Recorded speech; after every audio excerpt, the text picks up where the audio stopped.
कांग्रेस नेता कन्हैया कुमार ने वोटर अधिकार यात्रा पर कहा, वोटर अधिकार यात्रा का आज तीसरा दिन है।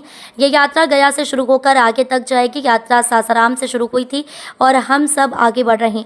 तो जिस तरह से लोग यात्रा का समर्थन कर रहे हैं, लोग यात्रा देखने के लिए अपने घरों से निकल रहे हैं, उसे अपना आशीर्वाद दे रहे हैं, उससे साफ है कि इस देश में लोकतंत्र की हत्या करना आसान नहीं है, क्योंकि यहाँ के लोगों के दिलों में लोकतंत्र बसता है।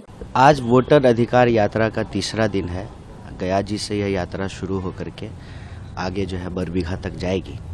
यात्रा जब सासाराम से शुरू हुई, रैली से लेकर के विभिन्न जिलों से गुजरते हुए जब हम लोग आगे बढ़ रहे हैं, तो जिस तरीके से जनता अपना जन समर्थन दे रही है, लोग घरों से बाहर निकल करके यात्रा को देख रहे हैं, इसको अपना आशीर्वाद दे रहे हैं, उससे एक बात बिल्कुल साफ है कि इस देश में लोकतंत्र की हत्या करना, लोकतंत्र का गला दबाना आसान नहीं है, क्योंकि यहाँ के लोगों के दिलों में लोकतंत्र बसता है।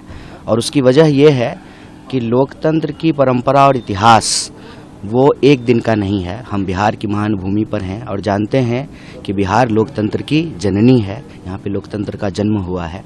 इसलिए जब लोगों को यह समझ में आया वोट ही नहीं रहेगा, जब वोट का अधिकार ही नहीं रहेगा, जब सरकार ही चोरी से चुनी जाएगी, तो स्वाभाविक रूप से जनता का काम ईमानदारी से नहीं होगा। वोट का अधिकार है, इसीलिए रोजी रोटी का अधिकार है। वोट का अधिकार है, इसलिए जो है कपड़ा मकान का अधिकार है, इसीलिए बोलने का अधिकार है, इसीलिए जीने का अधिकार है, शिक्षा का अधिकार है।